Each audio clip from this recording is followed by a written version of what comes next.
요셉이 형들에게 말했습니다. 나는 이제 죽습니다. 하지만 하나님께서는 여러분을 돌봐주실 것입니다. 하나님께서는 여러분을 이 땅에서 인도해 내실 것입니다. 하나님께서는 아브라함과 이삭과 야곱에게 약속하셨던 땅으로 여러분을 인도하실 것입니다. 그리고 나서 요셉은 이스라엘의 아들들에게 약속을 하게 했습니다. 형님들이 이집트에서 나가실 때 내 뼈도 옮겨가겠다고 약속해 주십시오. 요셉은 110살에 죽었습니다. 의사들이 요셉을 장사 지낼 준비를 한 뒤에 이집트에서 요셉의 시체를 관에 넣었습니다. 자, 우리 가슴에 손을 얹고 믿음을 고백하고 오늘 하나님께서 저희에게 주시는 말씀 듣도록 하겠습니다. 제가 먼저 고백하겠습니다. 하나님은 나를 사랑하십니다. 나는 그 사랑 안에 있습니다. 하나님은 오늘 나에게 말씀하실 것입니다. 그 말씀에 능력이 있습니다. 그 말씀에 생명이 있습니다. 나의 마음을 하나님께 열겠습니다. 나의 생각을 예수님께 집중하겠습니다. 들은 만큼 변합니다. 들은 만큼 행복해집니다. 오늘 창세기 마지막 시간인데 창세기는 요셉의 삶을 우리에게 소개해 주면서 상당히 많은 방대한 양을 할애하고 있습니다. 창세기 37장부터 57장까지 요셉의 이야기가 등장하니까 아브라함의 분량과 거의 맞먹는 양입니다. 창세기를 연구하는 학자들은 이구동성으로 요셉의 순전한 삶을 보면서 그의 삶이야말로 구약에 드러난 예수 그리스도의 모습을 예표하는 그런 삶이 된다라고 이야기를 해줄 만큼 처음부터 끝까지 요셉의 삶은 어느 순간을 찾아 들어가도 흔들리지 않는 견고한 믿음의 모습을 보여주고 있습니다. 사실 그동안 우리가 요셉의 이야기를 나누어 봤던 것처럼 참으로 칭찬할 것이 많은 인생이었습니다. 형제들의 미움으로 인해서 그에게 임해왔던 역경을 딛고 일어난 믿음의 사람 요셉. 하나님께서 그에게 꿈을 던져주었을 때 그는 그 꿈을 받고 꿈꾸는 사람이 되었었죠. 그가 형들의 미움 때문에 노예로 전락했지만 그러나 노예 가운데서도 하나님의 손길이 떠나지 않았던 사람 요셉. 보디발의 아내의 유혹을 향해서 한 치의 양보도 없이 순결함과 거룩함을 선택할 수 있었던 요셉.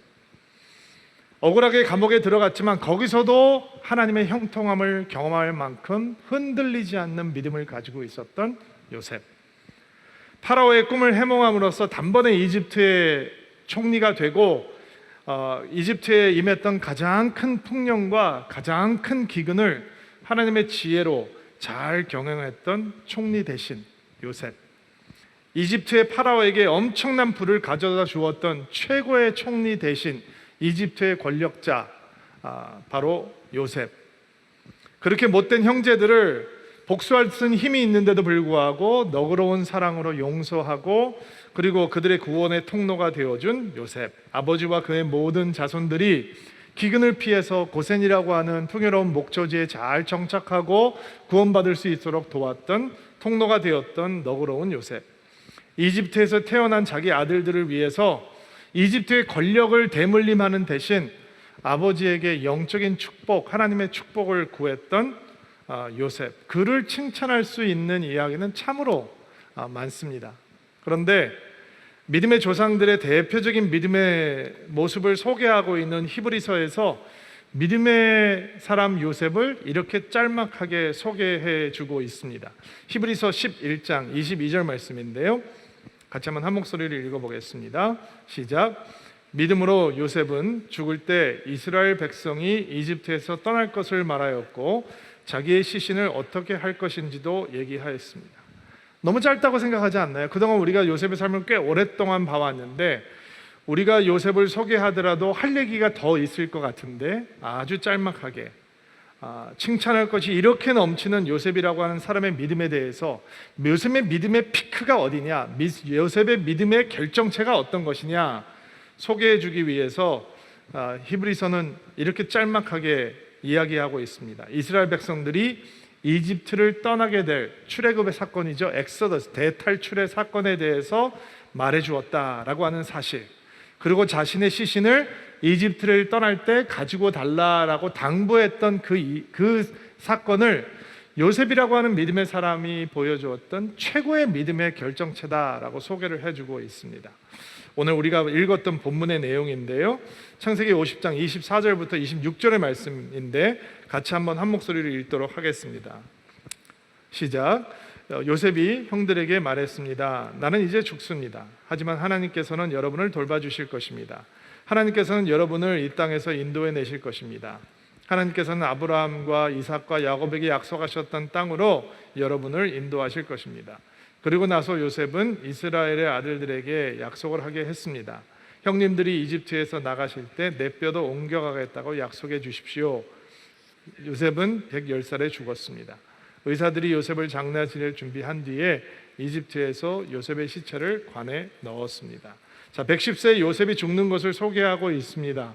17세에 이집트에 팔려왔으니까 이집트에서 보낸 시간이 93년, 30세에 총리가 되었으니까 실제로 얼마나 오랜 시간 동안 요셉이 총리로 살았는지는 성경에 드러나고 있지 않기 때문에 확실하진 않지만 부유한 강국의 총리로 꽤 오랜 시간을 보냈다고 생각을 해보면 이집트에서 살았던 총리 이후의 삶이 한 80년으로 계산을 해볼 수 있겠죠. 우리가 이것에 대해서는 확실하게 추측해 볼 수 있을 것 같습니다. 이집트의 최권력의 정상에서 그리고 최고의 엘리트들과 함께 교제하는 가운데서 파라오의 온갖 신뢰를 받으면서 이집트의 부유함의 정점에서 긴 세월을 요셉은 보냈을 것입니다. 아쉽고 부족한 것이 뭐가 있었을까요? 별로 없었겠죠. 그의 형제들과 자손들도 고센이라고 하는 풍요로운 목초지에서 번성하고 살고 있었습니다. 사실은 야곱의 가족은 가나안 땅에 살고 있을 때도 꽤 부유한 가정이었지만 이집트로 이주를 하고 고센 땅에 머물면서 가나안 때와는 비교할 수 없을 만큼 큰 번성함에 그들이 경험하고 있었던 것으로 보입니다. 그러나 이런 가운데서 늙은 야곱이 죽어서 자기 고향에 묻히기를 간절히 원했던 마음은 우리는 어렵지 않게 이해할 수 있을 것 같습니다. 그러나 17세의 나이에 이집트에 도착을 해서 30세의 총리가 되고 80여 년 동안을 이집트의 최고의 영화 가운데서 살고 있는 요셉이 약속의 땅을 그리워하고 이집트에 대한 미련이나 집착이 전혀 없다라고 하는 것은 사실은 좀 의외로 우리에게 다가옵니다. 그리고 여기서 우리는 요셉의 인생이 우리에게 던지고 있는 새로운 믿음의 도전을 접하게 됩니다. 요셉의 삶을 보면 시작부터 끝까지, 특별히 그의 인생의 마침의 현장에서 요셉이라고 하는 믿음의 사람은 역경의 날카로운 공격 앞에서도 그 믿음이 변질되지 않았지만 이집트의 영화와 부귀 속에서도 변질되지 않는 믿음이 가능하다라고 하는 것을 우리에게 가르쳐주고 있습니다. 많은 신앙인들이 이렇게 말을 합니다. 역경 속에서 믿음을 지키는 것은 그리 어렵지 않지만 번영과 풍요로움 속에서 믿음을 지키는 것은 참으로 어렵다, 이렇게 고백을 합니다. 그렇게 말하는 이유는 역경 속에서는 붙들 게 없기 때문에, 하나님만 붙들 수 있기 때문에 믿음을 견지하는 것이 당연하게 느껴질 수 있지만, 풍요로움 속에서는 부족한 것이 없으니까 하나님을 간절하게 찾을 필요가 없기에 그 신앙을 지키기가 어렵다라고 느끼기 때문일 것입니다. 그러나 우리는 이렇게 우리 스스로에게 질문을 던져 보아야 합니다. 과연 믿음의 이유가 무엇일까? 믿음의 이유는 어디에 있는 것일까? 믿음의 이유를 제대로 인식하지 못하면 역경 속에서는 믿음을 당연하다고 받아들이지만 풍요로움 속에서는, 번영 속에서는 믿음이 불필요하다라고 생각하게 됩니다. 그러나 믿음의 이유는 더 나은 환경, 더 좋은 상황, 그런 것들을 이루는 것에 있지 않습니다. 믿음의 이유는 하나님입니다. 믿음의 이유는 오직 하나님이어야 합니다. 하나님이 우리의 믿음의 이유가 아니라면 하나님께서 우리가 믿음을 갖는 그 본래의 이유가 아니라면 결국 우리는 하나님을 소홀하게 대할 수밖에 없는 상황들을 만나게 될 것입니다. 생각해 보십시오. 성도가 기도를 합니다. 기도를 하는 이유는 삶 속에서 만나게 되는 어려운 일들이 있기 때문이죠. 근데 기도 속에서 기도하는 가운데 하나님이 기도하는 이유가 되지 아니하면 우리는 기도가 이루어지지 않을 때 하나님 앞에 실망하게 될 것입니다. 그리고 기도라는 것에 대해서 실망하게 될 것입니다. 그리고 결국 기도를 멈추게 되겠죠. 반면 기도가 만약에 응답이 된다면 기도할 이유를 찾지 못하고 또 기도를 멈추게 될 것입니다. 그러나 기도 속에서 하나님이 기도의 이유가 되신다면 기도가 응답이 되던 응답이 되지 않던 기도는 여전히 하나님을 향한 영적인 발돋움이 되는 것입니다. 요셉의 믿음은 말할 수 없는 역경 속에 던져졌을 때도 순전했지만 보통 사람들은 상상할 수 없는 엄청난 영화로움 속에 머물러 있을 때도 변질되지 않았습니다. 그의 믿음의 이유는 노예의 신분을 벗어버리기 위한 것이 아니었습니다. 죄수의 신분을 벗어버리기 위한 것이 아니었습니다. 그의 믿음의 이유는 하나님이었습니다. 그래서 노예가 살아갈 때도, 죄수로 살아갈 때도, 총리로 살아갈 때도 여전히 그의 믿음은 변함이 없는 것입니다. 변질되지 않는 믿음이 가능합니다. 역경 속에서도 변질되지 않는 믿음이 가능하지만 번영과 풍요로움 속에서도 변질되지 않는 믿음은 가능합니다. 하나님이 믿음의 이유가 되시면 되는 것입니다. 요셉의 믿음만 변질되지 않은 것이 아닙니다. 요셉이 꿈꾸는 사람이잖아요. 하나님께서 그 안에 꿈을 던져주셨죠. 그 안에 꿈이 잉태되었습니다.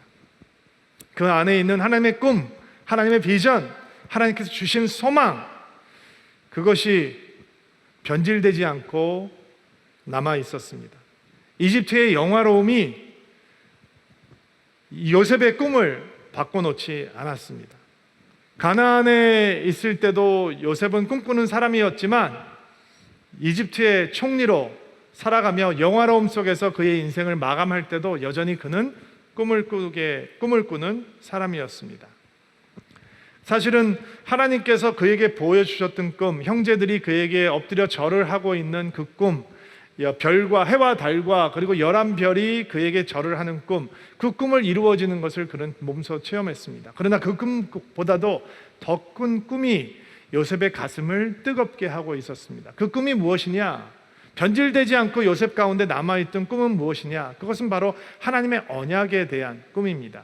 우리가 사실은 성경에 그런 이야기들이 자세하게 기록되고 있지 않기 때문에 아브라함에게 주어졌던 하나님의 꿈이 아브라함의 입술을 통해서 이삭에게 전해지고 이삭에게 불타고 있던 하나님의 언약에 대한 소망이 또다시 이스라엘의 입술을 통해서 야곱에게 전해지고 야곱의 가슴을 뜨거워하게 했던 언약에 대한 꿈이 다시 사랑하는 아들 요셉에게 전해진다라고 하는 것들이 우리는 쉽게 우리 마음속에 다가오지 않습니다. 그러나 여러분 이런 장면을 한번 상상해 보시기 바랍니다. 아브라함이 아들을 이삭을 데리고 그 언약의 땅 가나안 땅이 멀리 보이는 언덕 위에 서서 이렇게 한번 얘기하는 장면을 상상해 보시기 바랍니다. 이삭아, 잘 봐. 다 우리 땅이다. 하나님께서 우리에게 주시겠다고 약속하신 땅이야. 이 하나님께서 주시겠다고 약속하신 땅에 우리의 자손들이 가득하게 될 거야. 그리고 그 똑같은 이야기가 이삭의 입술을 통해서 야곱으로, 야곱의 입술을 통해서 요셉으로, 사실 요셉이 이삭이랑 같이 보내는 시간도 있고요. 상상해보자. 할아버지가 손자를 데리고 가서 요셉아 쭉 봐. 내가 아버지한테, 너희 아빠한테도 이런 얘기를 했는데 이 넓은 땅을, 이 좋은 땅을 하나님께서 우리 자손들에게 주신다고 약속하셨어. 우리는 거대한 민족이 될 거야. 우리는 복 받는 사람이 될 거고 우리가 모든 사람에게 복을 끼치는 사람이 될 거야. 잊으면 안 돼. 그것이 하나님께서 우리에게 주신 언약이야. 이런 구전의 강한 영향력이 이들 삶 속에 있었다는 것은 그렇게 어려운 묵상이 전혀 아닙니다. 그리고 이런 언약의 이야기를 접할 때마다 요셉 안에는 하나님의 향한 약속으로, 갈망으로 가득했을 것입니다. 이집트의 영화가, 이집트에서 그가 누렸던 번영이 그 하나님의 약속을 향한 가지고 있었던 열망과 갈망을 변질시키지 못했다는 것입니다. 우리는 야곱이 요셉에게 자기의 몸을 가나안 땅에 묻어달라 이렇게 부탁했다는 것을 기억합니다. 그리고 창세기 50장 초반절을 보면 요셉이 아버지를 장례치르기 위해서 가나안 땅으로 가는 모습을 보여줍니다. 단순히 장례식을 치르고 있는 것이 아닙니다. 믿음의 사람이 믿음으로 그 땅을 취하겠다라고 하는 믿음의 선포를 하고 있는 것입니다. 믿음으로 그 땅을 취하고 있는 것입니다. 그리고 그 똑같은 신앙이 요셉에게 전수되었다라고 하는 것을 오늘 우리가 보았던 유언 같은 요셉의 마지막 말을 통해서 볼 수 있습니다. 그는 이집트에 미련이 남아 있을 충분한 이유가 있는데도 불구하고 여전히 언약의 땅을 소망합니다. 거기에 그 땅을 갈망하면서 그의 인생을 마감합니다. 야곱이 부족함이 많은 아빠잖아요. 그럼에도 불구하고 그는 요셉에게 그 마지막 약속의 땅을 향한 소망을 전해주면서 떠날 수 있었습니다. 얼마나 위로가 되는 장면인지 모릅니다. 저도 아이들에게 부끄러운 모습을 참 많이 보이는 아빠입니다. 그렇다고 제가 뻔뻔하게 저희 아이들한테 너는 아빠의 나쁜 모습은 기억하지 말고 좋은 모습만 닮아 이렇게 얘기를 할 수 없잖아요. 그래서 때때로 아비로서 부족하고 실수가 많은데 정말 야곱처럼 언약의 땅을 향한 소망을 전해주는 인생이 될 수 있을까 참 부끄럽게 느낄 때가 많이 있습니다. 그러나 오늘 말씀을 보면서 큰 위로를 받습니다.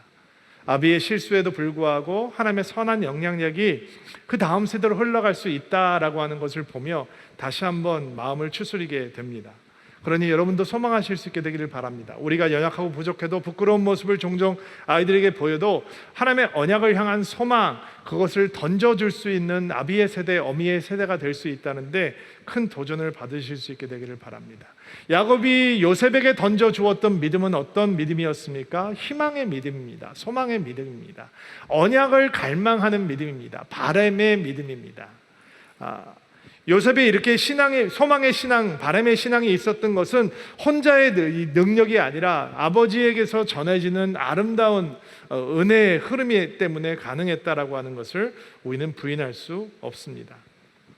어떻게 언약의 신앙을 그 다음 세대에 전해줄 수 있었을까? 그것을 바라보고 있기 때문이죠. 야곱이 부족하지만 인생의 끝이 다가오면서 그는 끝까지 약속이라고 하는 것을 붙들 수 있는 겁니다. 요셉이 이집트에서 번영과 영화를 누리고 있지만 왜 언약의 땅을 소망하고 있는가? 그가 바라보고 있는 게 하나님의 언약인 것입니다. 하나님의 소망인 것입니다. 그가 간절히 사모하는 게 이 더 나은 이집트의 권력과 부귀 영화가 아니라 하나님께서 주시겠다 하고 하는 그 소망을 붙들고 있고 그 소망이 언약이 그의 삶의 중심이기 때문에 그는 끝까지 하나님의 언약의 땅을 갈망하는 인생으로 마칠 수가 있는 것입니다. 여러분, 예수님을 우리의 삶의 중심에 모실 수 있는 은혜가 있게 되기를 바랍니다. 하나님의 주신 복음, 예수 그리스도, 십자가가 우리의 삶의 중심, 우리 눈앞에 있지 않으면 우리는 결국 세상을 따라가는 삶을 살고 말 것입니다. 이생의 자랑과 안목의 정욕과 육신의 정욕을 따라가는 인생으로 전락하게 될 것입니다. 그러나 요셉의 인생의 마침을 보면서 이집트의 영화 앞에서도 변질되지 않는 믿음이 가능하다라고 하는 사실을 확인할 수 있는 우리는 세상 속에서 살아가면서 변질되지 않는 믿음을 가질 수 있다라고 하는 확신의 고백을 오늘 우리는 할 수 있게 되는 것입니다.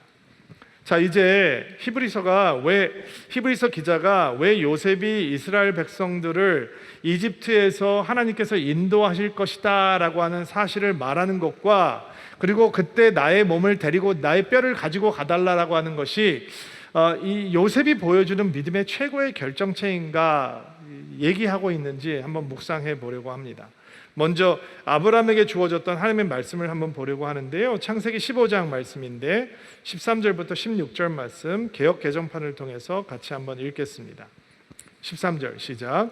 여호와께서 아브라함에게 이르시되 너는 반드시 알라 내 자손이 이방에서 객이 되어 그들을 섬기겠고 그들은 400년 동안 내 자손을 괴롭히리니 그들이 섬기는 나라를 내가 징벌할지며 그 후에 내 자손이 큰 재물을 이끌고 나오리라. 너는 장수하다가 편안히 조상에게로 돌아가 장사될 것이요 내 자손은 4대 만에 이 땅으로 돌아오리니 이는 아모리 족속의 죄악이 아직 가득 차지 아니함이라 하시더니 4대 400년 동안 이스라엘 백성들이 이방에서 객이 되어서 즉 노예가 되어서 고통을 당하다가 하나님께서 그들을 도우심으로 그 땅에서 벗어나서 가나안 땅으로 돌아오게 될 것이다 라고 하는 약속의 말씀입니다. 믿음이 부족하면 4대 동안 400년 동안 이방에서 객이 되어 고통을 받을 것이다 라고 하는 말씀을 들으면 가슴이 콱 막히고 그 다음 말씀은 들리지 않습니다. 이런 저주 같은 말씀 무슨 약속으로 주시나 라는 생각에 낙심이 될 겁니다. 그러나 믿음이 있으면 그 다음 소리가 들리기 시작합니다. 그러나 그 4대의 고통은 끝날 것이며 내가 너를 반드시 이 땅으로 다시 인도해 올 것이다 라고 하는 약속을 붙들 수 있게 됩니다. 그리고 요셉의 삶을 연구하는 학자들은 지금 요셉이 삶을 마감하는 자리에서 그는 어떤 것을 감지하고 있는 거냐면 내가 죽으면 그 4대 동안의 이방의 객이 돼서 고통을 받는 시대가 시작이 될 것이다 라고 하는 사실, 그리고 그 조짐을 하나님의 성령의 지혜로 충만했던 요셉은 보고 있었다라는 것이죠. 그러면 믿음의 사람이 꿈을 가지고 있던 믿음의 꿈꾸는 사람 요셉이 자기가 죽으면 시작될 4대 400년 동안의 고통의 시작 앞에서 그 속에 들어가야 되는 이스라엘 백성들을 향해서 자기가 던져줄 메시지가 무엇인가 찾고 있었다는 것입니다. 그러면 던져주는 메시지는 무엇이냐? 그게 오늘 우리가 보았던 유언의 내용이고, 그리고 히브리서 기자가 조명해주고 있는 요셉의 삶의 이야기입니다. 어떤 내용이냐? 4대 동안 고통이 이어질 것이지만 하나님은 반드시 당신들을 다시 찾아오실 것이며 그분의 약속대로 반드시 당신들을 인도해 내실 것입니다. 그리고 약속의 땅으로 다시 데리고 가실 것입니다. 그러므로 갈 때 나의 뼈를 가지고 가십시오 라고 하는 메시지라는 것입니다. 지금 죽음의 자리에서 요셉은 다음 세대들, 그가 앞으로 아직 만나보지 못한 앞으로 일어날 다음 세대를 향해서 이렇게 설교하고 있는 것입니다. 여러분, 당신들은 고통을 당하게 될 것입니다. 그리고 당신은 느낄 겁니다. 이 고통이 끝나지 않을 것 같다. 이 고통이 너무 견디기가 힘들다. 정말로 믿음이 있는 게 무슨 소용인가? 우리는 이렇게 살다가 죽어가는 것인가? 이게 전부 다인가? 그러나 그렇게 느낄 때 당신들은 기억해야 합니다. 하나님은 반드시 당신들을 찾아오실 것입니다. 하나님은 반드시 당신들을 인도해 내실 것입니다. 그리고 하나님은 반드시 언약의 땅으로 당신들을 데려가실 것입니다. 그때 나도 데리고 가십시오. 나도 그 언약의 한 부분이 되고 싶습니다. 이렇게 외치고 있는 것입니다. 고난을 통과할 수 있는 꿈을 던져주고 있는 것이죠. 자기만 꿈꾸는 인생으로 마감한 것이 아니라 꿈을 꿀 수 있는 기능이 상실된 시대를 살아가게 될 4대 동안의 이스라엘 백성들에게 하나님의 꿈의 메시지, 비전의 메시지, 소망의 메시지를 그는 던져주고 있는 것입니다. 실제로 400년이 지난 다음에 이스라엘 백성들이 하나님의 인도하심으로 출애굽할 때, 엑소더스 할 때 모세가 어떻게 그 여정을 시작하는지 볼까요? 출애굽기 13장 19절 말씀 읽어주세요. 시작. 모세가 요셉의 유고를 가졌으니 이는 요셉이 이스라엘 자손으로 단단히 맹세하게 하여 이르기를 하나님이 반드시 너희를 찾아오시리니 너희는 내 유고를 여기서 가지고 나가라 하였음이로라. 요셉이 이스라엘 향해서 던졌던 메시지가 뭐라고요? 하나님께서 반드시 너희를 찾아오실 것이다. 하나님께서 너희를 반드시 이 고통의 땅에서 인도해 내실 것이다 라고 하는 메시지예요. 그는 하나님의 꿈을 꾸었고 그가 꿈을 던지는 사람, 꿈꾸게 하는 사람이었는데 이스라엘 백성들 4대 동안 이방의 객이 되어서 노예로 살아가고 있는 사람들이 받아야 되는 꿈이 무엇인 거예요? 하나님은 이 가운데서 우리를 찾아오실 것이고 우리를 반드시 약속의 땅으로, 언약의 땅으로 인도해 내실 것이다. 이렇게 죽어서도 하나님의 백성들을 향해서 꿈을 꾸게 하고 꿈을 던져주는 인생으로 요셉은 마무리하고 있는 것입니다. 어떻게 냉정하게 보면 이 400년 동안의 이방의 계기 되는 시간은 요셉이 경험하지 않아도 되는 인생이잖아요. 요셉은 그런 고통을 당하지 않을 거잖아요. 그리고 요셉은 이렇게 다음 세대를 향해서 자기와 상관없는 사람들을 향해서 꿈을 던지지 않아도 얼마나 순전한 인생으로 우리 앞에 비춰져 있습니까? 그러나 요셉이 살았던 어떤 모습보다도 더 강력한 믿음의 모습은 그 4대 동안 고통의 시간을 보내고 있는 이스라엘에게 잊지 마십시오. 하나님은 당신을 찾아오실 것이고 이 고통이 끝이 아니며 당신에게는 언약이 이루어지실 것이고 당신들은 언약의 땅으로 들어갈 것입니다 라고 하는 소망, 꿈을 갖게 하는 요셉이야말로 정말 진정한 믿음의 사람이었다라고 우리 앞에 소개하고 있는 것입니다. 여러분, 요셉처럼 꿈꾸는 인생, 그리고 꿈을 던지는 인생이 되기를 원하지 않습니까? 그렇다면 꿈이 보이지 않는 순간에도 그 어두운 가운데도 하나님의 꿈을 붙드는 믿음이 있어야 합니다. 어둠의 터널을 지나면서도 하나님의 꿈을 잊지 않는 인생이 되어야 하는 것입니다. 절망을 하나님의 꿈이 자라고 싹트고 뿌리 내리고 열매 맺는 토양으로 바꾸어 가야 하는 것입니다.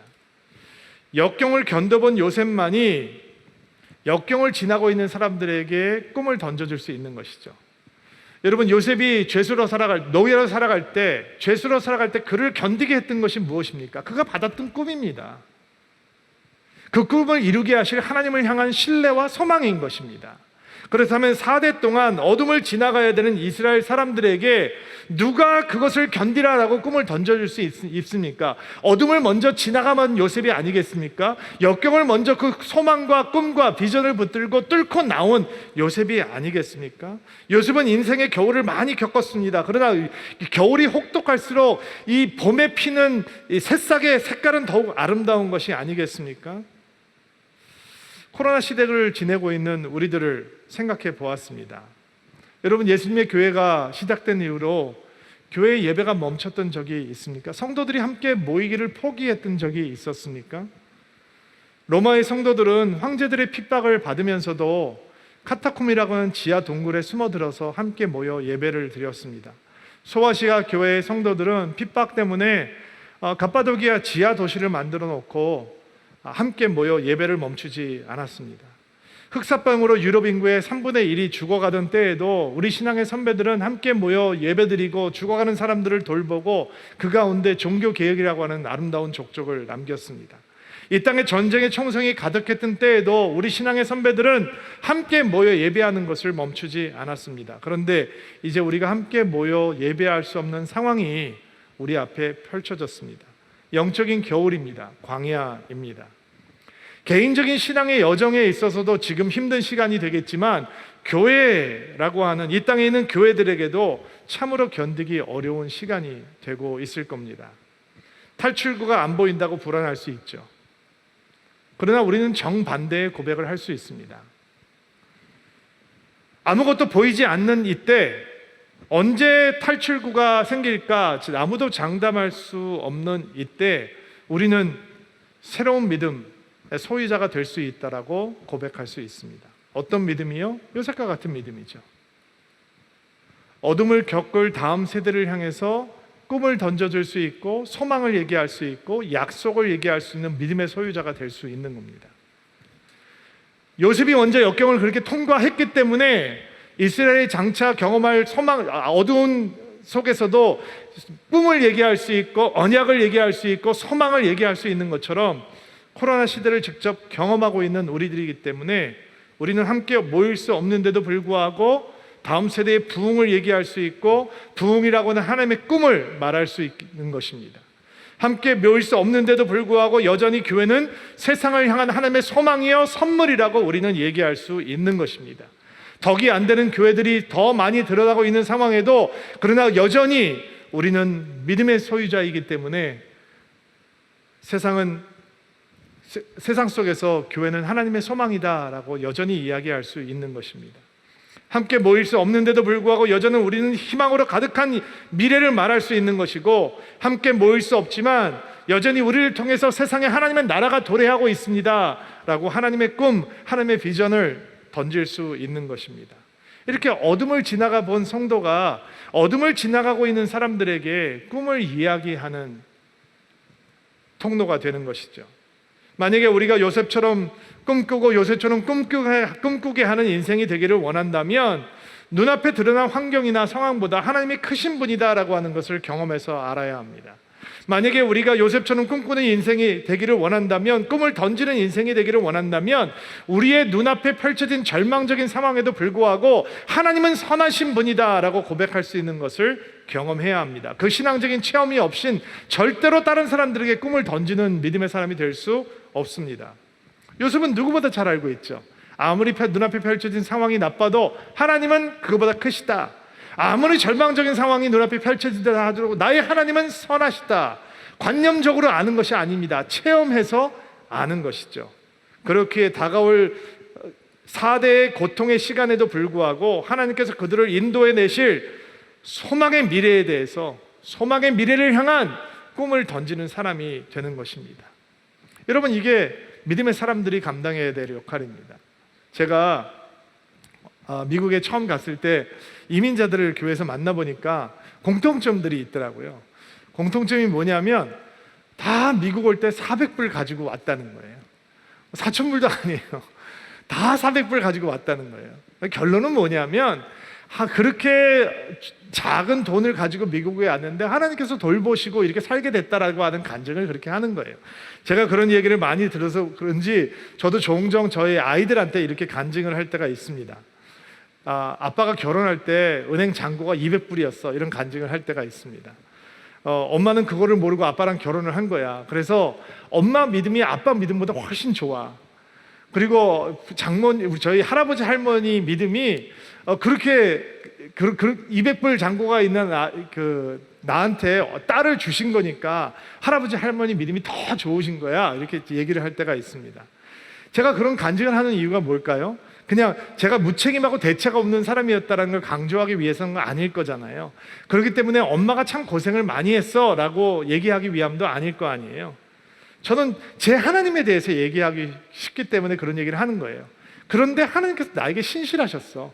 하나님이 여호와 이레셨어. 하나님이 나의 목자셨어. 하나님께서 나를 먹이시고 입히시고 공부시키시고 꿈꾸게 하셨어. 나는 그것이 한 번도 비참한 적이 없었어. 나는 그게 하나도 장애가 된다고 한 적이 없었어. 나는 복음으로 가득 차 있었고 교회를 향한 사랑하는 마음으로 가득하고 있었고 나는 예수님을 위해서라는 뭐든지 할 마음의 준비가 되어 있었어. 그렇게 살다 보니까 3명의 자녀를 가진 아빠가 되었고 가장이 되었고, 그리고 하나님께서 우리를 이렇게 축복해 주셨어. 이런 이야기를 하기 위함이 아니겠습니까? 그리고 아이들에게 이런 이야기를 던지기 위함이죠. 그리고 하나님이, 아빠의 하나님이 너의 하나님이어야 돼. 아빠가 여호와 이레 하나님을 경험한 것처럼 너희들도 그 하나님을 경험해야 돼. 그 신실하신 목자 되신 하나님을 맛본 것처럼 너희들도 너희의 목자가 되신 하나님을 맛봐야 하는 거야. 이런 도전을 하기 위해서 그런 간증을 하는 거죠. 그런데 그 얘기를 해보면 아이들이 간증을 듣고 야, 정말 아빠가 대단하네, 엄마가 대단하네, 이렇게 얘기하지 않습니다. 간증을 들은 아이들이 하나님이 정말 좋으신 분이구나, 하나님이 정말 대단한 분이시구나, 하나님이 정말 신실하시구나, 우리 가족을 향해서 이렇게 신실하셨던 하나님이 이제 나를 향해서 그렇게 이런 고백이 나오게 되는 것이죠. 약속의 땅을 향해서 꿈을 던지고 있는 요셉을 봅니다. 그리고 우리는 그가 정말 참된 믿음의 순례자였다라고 하는 것을 고백하게 됩니다. 여러분, 이스라엘을 방문해 보면, 성지 순례를 가보면 새벽 방방곡곡에서 찾아오는 믿음의 사람들을 만나게 되거든요. 그리고 서로를 순례자라고 부릅니다. 사실은 이스라엘에서뿐만 아니라 우리는 매일매일 서 있는 삶의 자리가 순례의 길이라는 것을 고백해야 합니다. 요셉에게 이집트가 아무리 좋았어도 거쳐가는 땅이었습니다. 거쳐가는 땅, 통과하는 땅. 그럼 어디를 향해서 가니?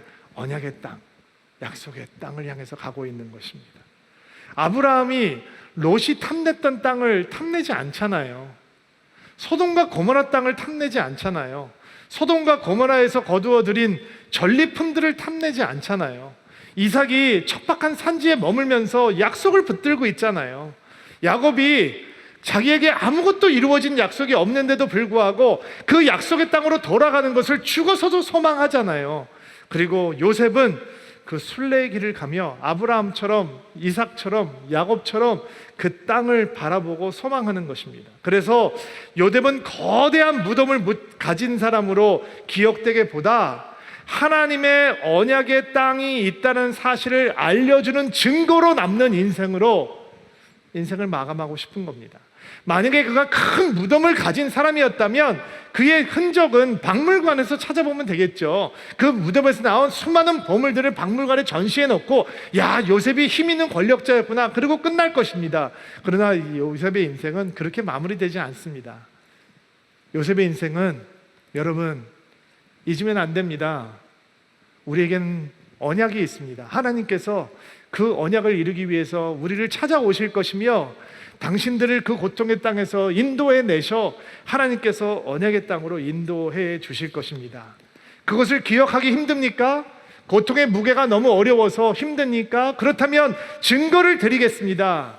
내 죽은 몸이 이집트에서 미라를 만들었잖아요. 요셉의 미라가 바로 그 증거입니다.